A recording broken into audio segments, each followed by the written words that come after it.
Okay, the Dallas Voice has started its 42nd year as the voice of the LGBTQ community in North Texas and beyond. You can visit their website at dallasvoice.com and their social media pages on Facebook, Instagram, TikTok, and Blue Sky for their award-winning journalism. Tammye Nash has worked as a professional journalist, spending more than 30 of those years as a writer and editor for Dallas Voice, the LGBTQ media source for North Texas and beyond.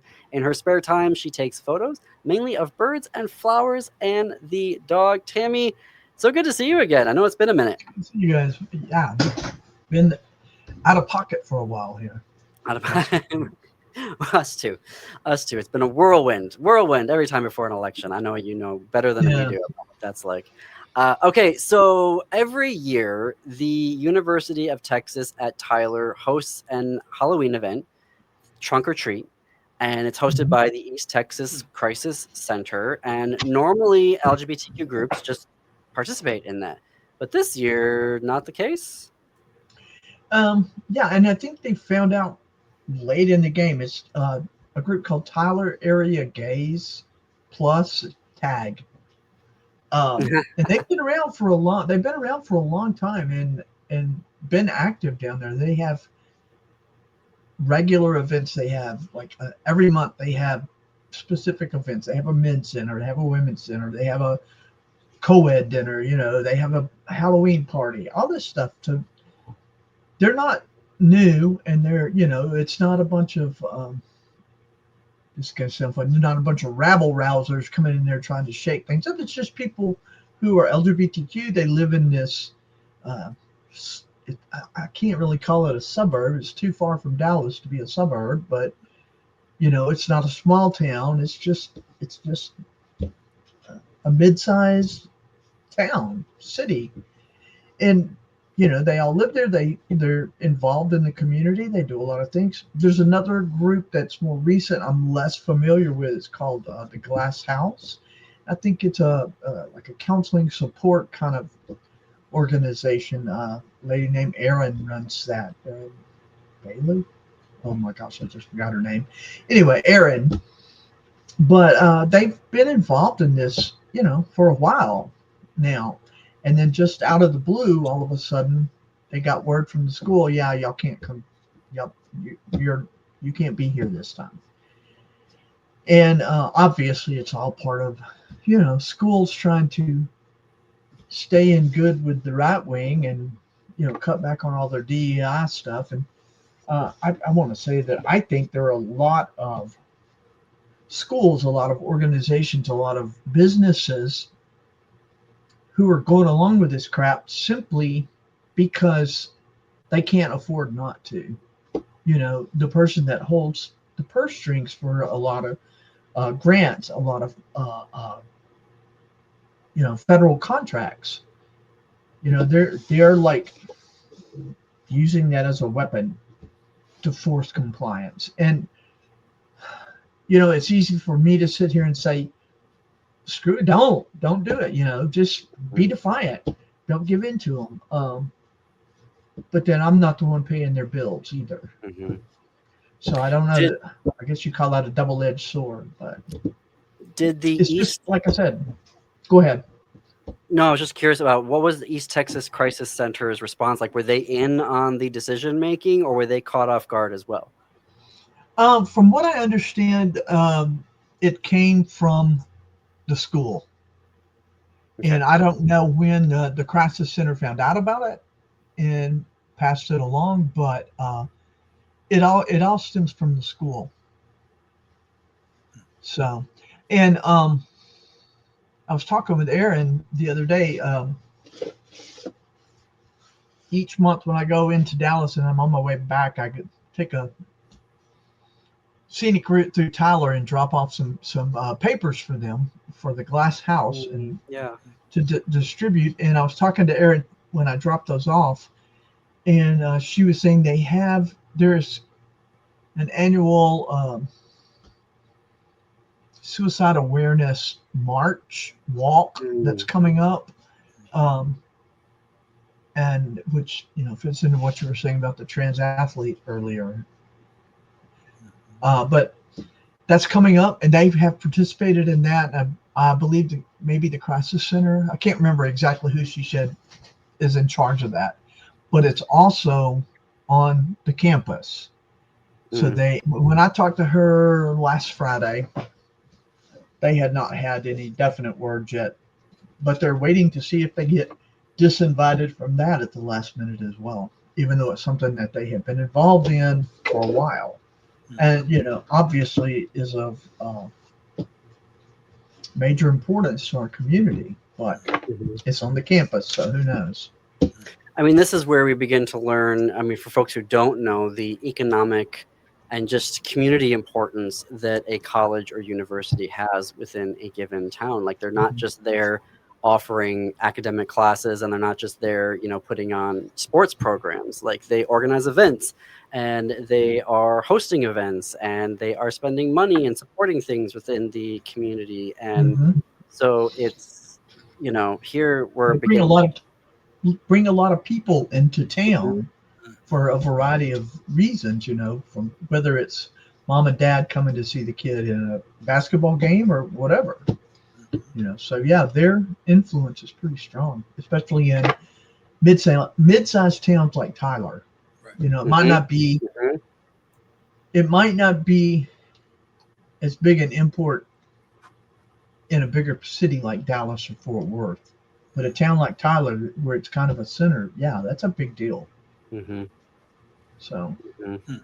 I'll be curious to see if organizations like East Texas Crisis Center next year are continuing to host events on these campuses, seeing how exclusive they're being in terms of, saying we're not going to let these particular organizations be there, because I imagine the LGBTQ community is experiencing crisis in the state of Texas. And so oh it's, yes,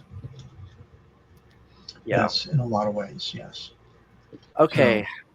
There was another really interesting article that you all put out, I think last week.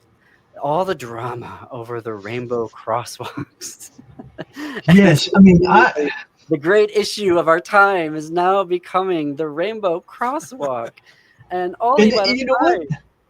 side. It's funny you think, oh my God, there's so much going on. So many people just lose their minds over crosswalks, rainbow crosswalks. It's like, okay, in Dallas at least, these crosswalks were not paid for by any public funds, right?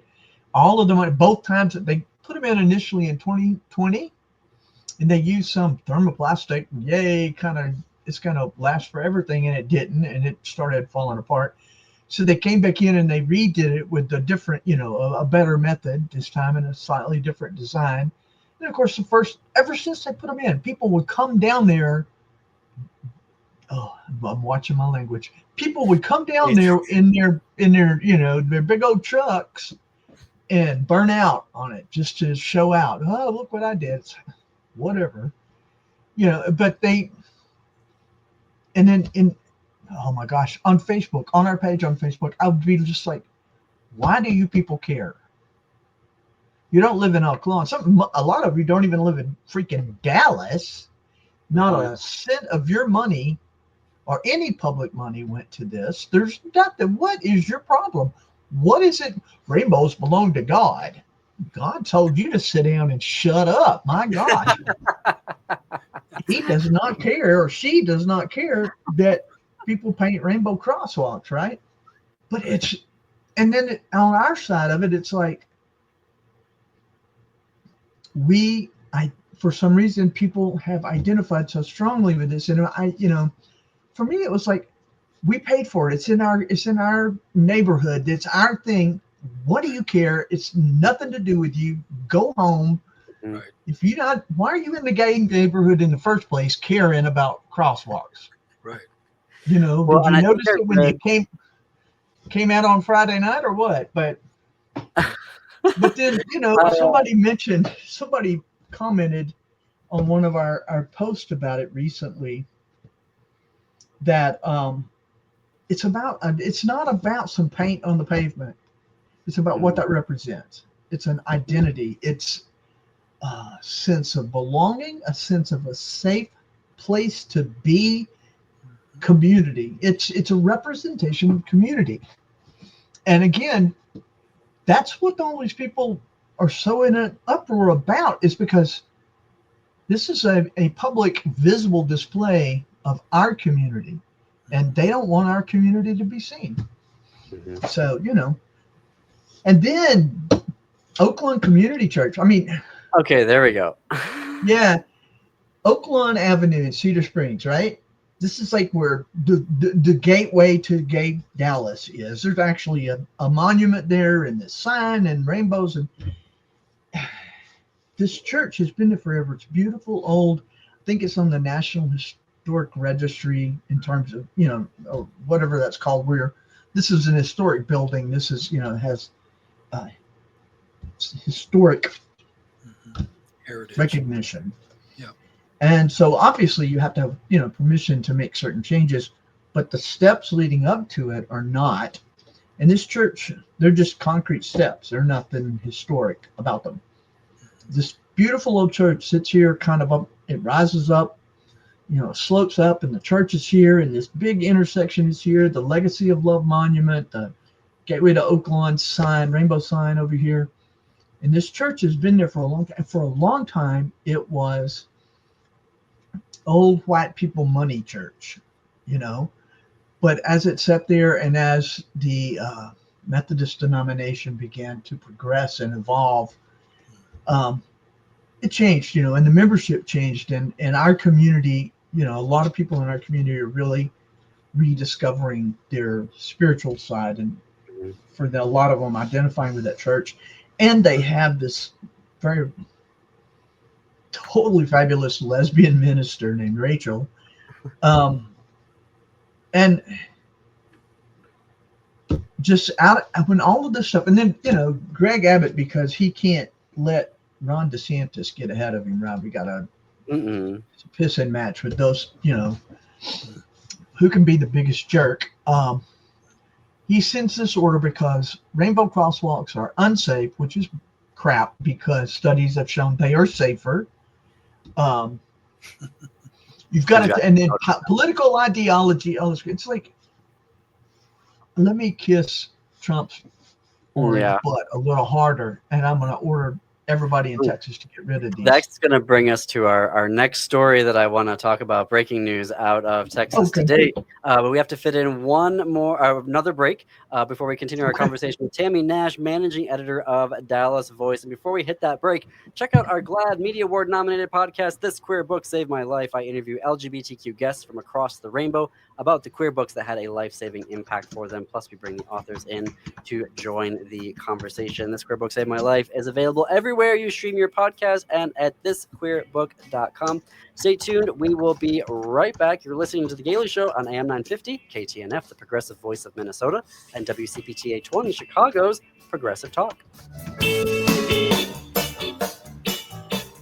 Welcome back to The Gailey Show. We are coming up on the top of the hour. I'm John Parker. In studio with me, my executive producer, Jim Pounds. We are joined bi-weekly on Tuesdays by Tammye Nash, managing editor of the Dallas Voice, the LGBTQ media source for North Texas and beyond.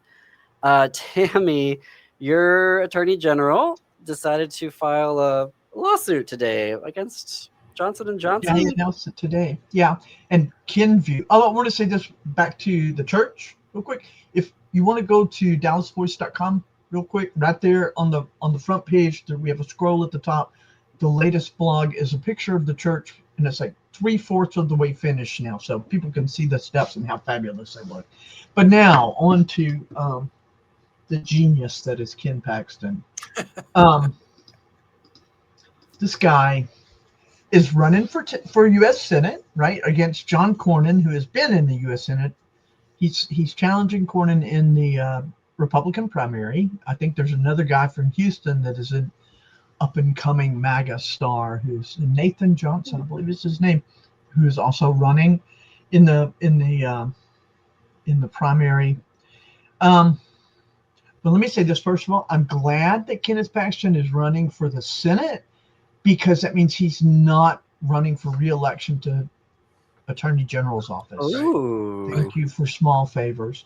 But he is just, I mean, it's so obvious that this guy's using the Attorney General's office to pander in any way he can. You know, he's just been lawsuit crazy the whole time he's been in office. Of course, you know, for the vast majority of the time he's been Attorney General, he was under federal indictment for securities fraud. Yep. He's been investigated by federal authorities for misusing his office after his people in his office, who are also, you know, Republican people, complained about him, you know, using his power, bribing basically a businessman to give his mistress a job. Now he's got a new mistress, and his wife is divorcing him for biblical reasons, his wife being a state senator. And he's under investigation again for, you know, tax problems. He's claiming more than one homestead exemption. They got like 18 different homes. And anyway, so yeah, today he decided that he's gonna, or announced, Lord knows when he decided, but announced that he is suing Johnson & Johnson and Kenvue, because, which is apparently some Johnson & Johnson subsidiary part, I don't know. But because Johnson & Johnson has known all these years that Tylenol causes autism, and they didn't tell pregnant women. It's like, first of all, dumbass, there is no actual scientific evidence that that's true. You've got worm brain saying, "Oh, Tylenol causes autism." So now Ken Paxton is going to run out there and jump on that train, and it's just stupid, you know. And he's like, "Oh, and they did, what was it he claimed that they did? Fraudulently transferred liabilities arising from Tylenol to a separate company, Kenvue, in order to shield their assets against lawsuits." They don't have to shield their assets because your lawsuit is a joke, Right. you know. But hey, this is Texas, and God only knows what judge is going to get this case. So I have a question, Tammye. I'm curious. I know Texas generally is more conservative and the media is more conservative. How do the general media, the TV stations or the newspaper, the Dallas News, how do they react to Ken Paxton, who is, I think, inarguably the most corrupt public official in the United States and has been for Trump? I think it's number one on well, that. okay, yeah, all right. he's okay. Let's say he ranks. He's up there. Right. Yeah. So how do they react? Do they treat him like the attorney general or like a monkey in the circus? It varies. I mean, and I think it varies geographically in terms, you know, I spend a lot of my time here in Southeast Texas, which tends to be a little more red. Mm-hmm. But then I'm in Dallas, which is way more blue. Mm-hmm. And, you know, the media, TV and print, it depends. You know, down here, you know, I'm not going to say they pander, but they are a little more, they pander a little bit. Okay. Yeah. Yeah, they're a little less critical. Whereas, and then we have some media like the Texas Tribune, which is publicly funded. I think publicly funded. It's a great news media source. Mm-hmm. And they are always pointing out how stupid Ken Paxton is and Greg Abbott. And, you know, they're very, and they're not in a way that I would do it on my blog, which I did, you know, but I labeled it as commentary. But I mean, they're very just, here's the facts and here's what this dumbass said, you know. Right. So, you know, it depends. The media just depends. We have some really good, straightforward media here in Texas. So that's good to hear. Well, I will be very curious to see now if Tylenol will countersue and start to take legal action, given the fact that they are going to be, I mean, if states are going to try to sue them, then do they step up and say, okay, you know what, enough is enough here. We're going to file suit against them. But that we are at our time for today. You can visit dallasvoice.com for the latest. Sign up for their weekly email. I get it every Friday. It's fantastic. I love reading it. You can also check out Tammy's blog there as well, dallasvoice.com. And thank you everyone for listening and or watching today. Remember to subscribe and click like on YouTube. Up next on WCPT 820 is Choose Views with Richard Chu on AM 950 radio. It is the Matt McNeil Show. Stay tuned after that for Native Roots Radio. And then at 10 p.m. Central, Step into the Unknown with Greg Bakken on Ghost Box Radio. Also tune in to their special holiday Halloween broadcast this Friday at 7 p.m. And until this time tomorrow, keep it queer, America. Keep it queer.